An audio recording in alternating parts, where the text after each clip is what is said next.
how's it going on? Adrian here with Dickason Chevrolet Buick in Gladewater, Texas, and we're looking at a 2023 Chevy Blazer RS. Now, the cool feature about this vehicle that I'm going to show you is the hands-free. So let me show you how to operate that real quick. So before I go over that, your vehicle could actually open the hatch by pressing twice on this.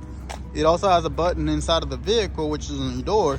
But the cool feature about this vehicle is that at nighttime, you actually have a Chevy bow tie that aligns right there. Now it's daytime, so you can't really see that. So what you're going to do with the key fob on you, you have to swap your foot, or you can actually kick 3 inches from the bumper. Now that right there is going to let the vehicle know, hey, I want to open it. You get what you have to, put it in there, step back out. You could also close that with the same motion. Do that, the vehicle flashes and it dings to let you know, hey, back away, I'm fixing to close this vehicle. Pretty simple.